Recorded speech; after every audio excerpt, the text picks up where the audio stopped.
orang dalam kehidupan ini senantiasa berusaha meraih dan mencari sesuatu yang mendatangkan keuntungan. Setidaknya keuntungan yang bersifat moral. Ini berarti bahwa setiap orang pun dalam hidup ini selalu berusaha menghindari hal-hal yang bisa membawa kepada kerugian. Sekurang-kurangnya kerugian yang bersifat moral. Apa yang mendatangkan keuntungan, apa pula yang membawa kerugian, persepsi setiap orang pasti berbeda tentang itu. Ada yang beranggapan dia akan beruntung kalau pangkatnya naik, jabatannya menjadi tinggi, hartanya bertambah, tanahnya makin luas, pabriknya makin besar, dan begitu seterusnya.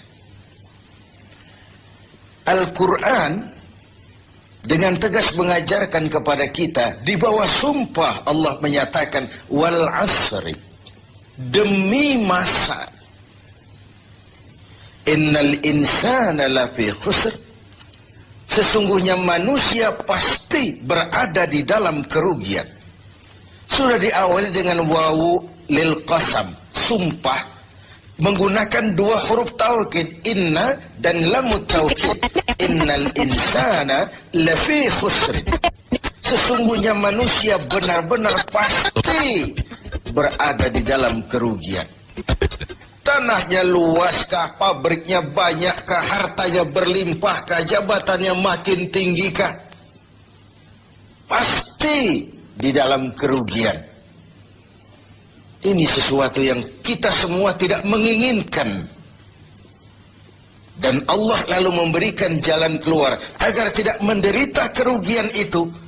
Bagaimana caranya? Ada istisna, illa, kecuali orang-orang yang tidak akan merugi itu, pertama, illalladzina amanu, orang yang dalam hidup ini punya iman. Jadi alangkah indahnya jabatan itu kalau jatuh di tangan orang beriman. Alangkah baiknya harta itu kalau dipegang tangan orang yang beriman. Alangkah manfaatnya ilmu pengetahuan itu kalau dipegang juga oleh tangan orang-orang yang beriman. Imanlah yang menyelamatkan manusia dari kerugian. Ada ungkapan bahwa ilmu bikin hidup jadi mudah, seni bikin hidup jadi indah, dan iman bikin hidup jadi terarah. Tidak terbayangkan bagaimana sebuah jabatan apabila tidak dilandasi dengan keimanan. Tidak terbayangkan bagaimana nasib harta benda kalau jatuh di tangan orang yang jauh dari iman.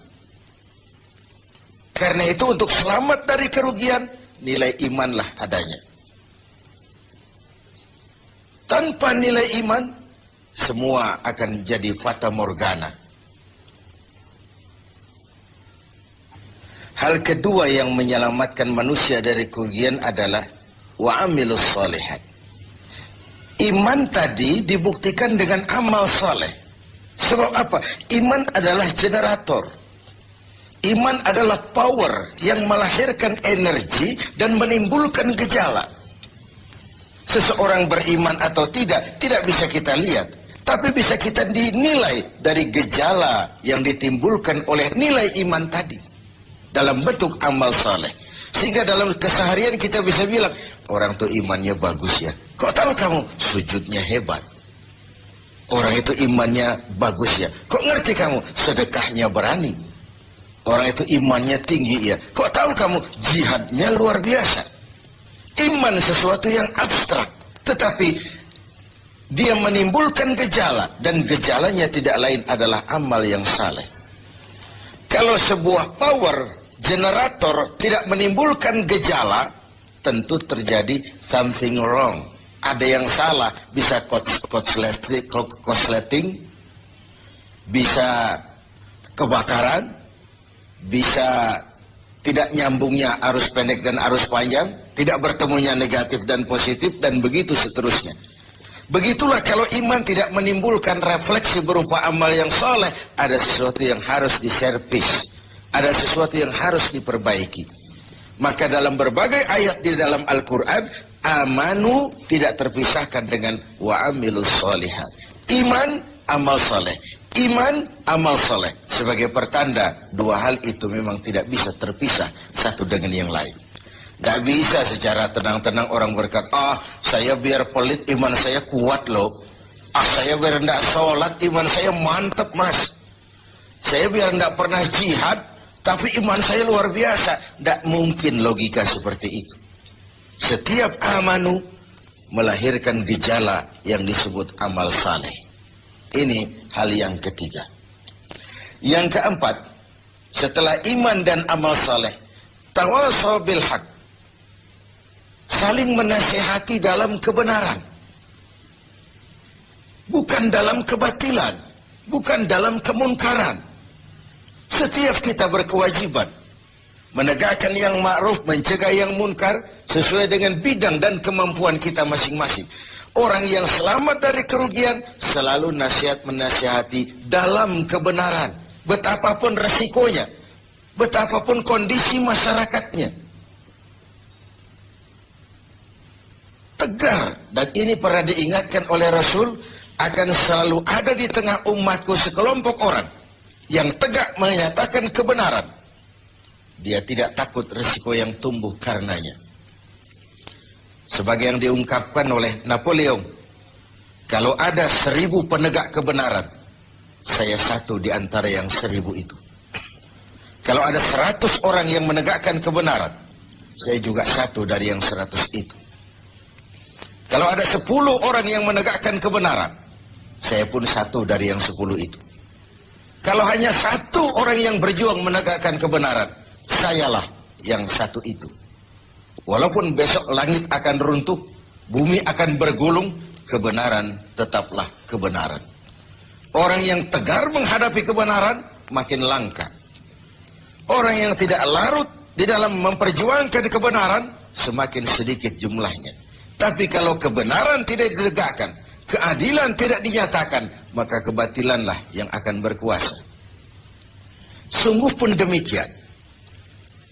Yang keempat, Allah menutup ayat ini, watawasaw bis sabar. Nasihat menasihati dalam kebenaran dan nasihat menasihati dengan cara yang sabar. Kalau kebenaran sebuah prinsip, maka kesabaran adalah sebuah strategi. Jika kita benar, kita harus sabar. Kalau kita sabar, harus karena benar. Kebenaran tanpa kesabaran membuat kita mudah dipatahkan orang. Sebaliknya, kesabaran tanpa kebenaran membuat kita diinjak terus oleh yang lain. Kalau punya prinsip, harus punya strategi. Strategi digunakan untuk sebuah prinsip. Prinsip tanpa strategi, habis kita digusur orang. Strategi tanpa sebuah prinsip, habis kita diinjak terus oleh yang lain. Inilah Ramadan, di mana kita berusaha meraih keuntungan yang sebesar-besarnya.